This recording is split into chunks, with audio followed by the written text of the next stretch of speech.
Si tu aimes mes vidéos, mets-moi un pouce bleu, abonne-toi et active la cloche de notification. Quel matériel pour peindre à l'encaustique à chaud? C'est ce qu'on va voir aujourd'hui dans cette vidéo.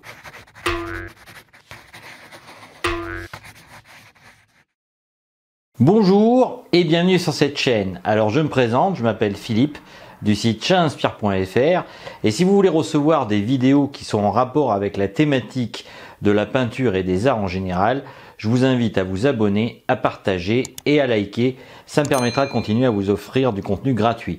Il faut savoir que je sors une vidéo par semaine sur le thème de la peinture et rien que pour ça, eh bien, si ce thème-là vous intéresse, ça vaut la peine d'être abonné à ma chaîne. Alors aujourd'hui, on va parler de peinture en encaustique et du matériel qu'il faut posséder pour pouvoir peindre à l'encaustique. Mais avant ça, je voulais revenir sur les portraits de Fayoum, dont j'avais parlé d'ailleurs dans une précédente vidéo que je vous conseille de regarder, qui est sur la peinture romaine. Eh bien, l'idée, c'est tout simplement de vous mettre en garde sur certaines choses qui peuvent être liées à l'utilisation de la peinture en encaustique à chaud. Ce qu'il faut comprendre, c'est que lorsque ces peintures ont été créées à Fayoum et qu'elles existaient bien avant avec les masques mortuaires au temps de l'Égypte ancienne, mais qu'en fait elles ont été réutilisées à la mode romaine, on peut dire, eh bien, ces peintures se conservent davantage dans un climat sec. C'est ce qui a été le cas à Fayoum. On suppose qu'il y en avait aussi à Alexandrie notamment, mais que ces dernières-là ont été, disons, endommagées du fait de l'air salin et de la proximité de la mer. Et donc, si vous faites ce genre de peinture, sachez bien qu'elle peut être sensible à des climats humides et donc essayez d'adapter les méthodes de conservation en fonction de la peinture que vous allez utiliser. Donc, ce petit laïus étant fait, on va voir bien évidemment le matériel nécessaire et pour commencer, on va parler des supports. Concernant les supports, on a plus tendance à peindre sur des supports durs. Vous pouvez très bien par exemple peindre sur de la tôle, mais vous pouvez également bien évidemment peindre sur du bois qui était le support principal qu'utilisaient nos ancêtres au temps de l'Égypte antique. Alors les supports en bois que vous pouvez trouver dans le commerce, eh c'est ce genre de support par exemple qui sont avec un cadre en bois comme vous pouvez voir là.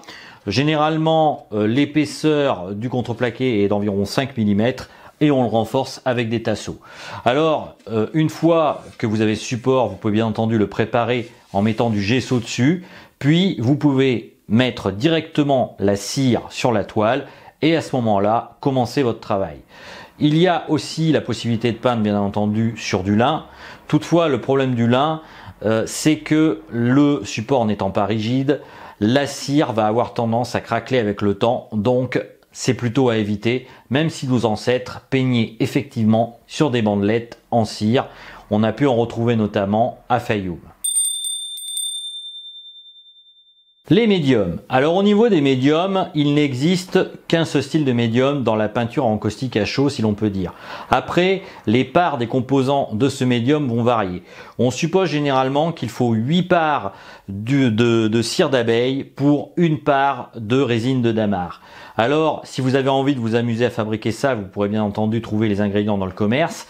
Ils sont généralement assez onéreux, mais vous pouvez aussi trouver aujourd'hui des pains tout prêts entre guillemets avec la composition du médium en question que vous retrouverez dans les commerces style beauxarts.fr par exemple.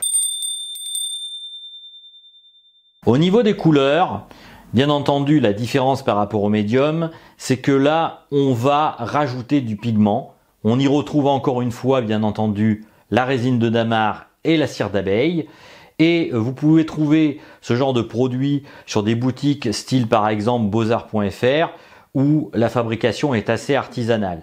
Donc si vraiment vous voulez pas vous embêter à les fabriquer vous-même, rien ne vous empêche de vous rendre sur ce style de boutique, même si on en trouve parfois sur Amazon. Et oui, parfois ça m'arrive d'acheter sur Amazon.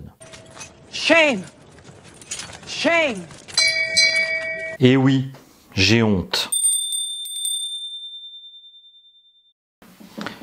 Comment faire chauffer la cire? Alors pour faire chauffer la cire, on peut utiliser tout d'abord la méthode du bain-marie et bien entendu pour faire chauffer ce bain-marie dans lequel on va mettre les ramequins, on va s'assurer en tout cas que l'eau ne soit jamais à ébullition parce que sinon vous pourriez faire brûler la cire. Sachez aussi une chose, c'est que le point de fusion de la cire est entre 62 et 64 degrés. Concernant les éléments qui vont vous servir à faire chauffer ce bain-marie, vous pouvez utiliser tout d'abord une plaque chauffante électrique avec un thermostat et avec un thermomètre de cuisson.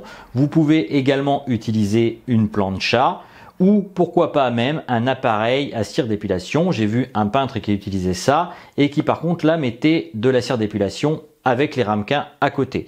Donc ça peut être une solution aussi. Et puis lorsque vous allez poser la cire, évitez de vous brûler les mains, ça c'est important aussi parce que c'est quand même relativement chaud. Donc protégez-vous par rapport à ça. Enfin, on va terminer sur ce chapitre.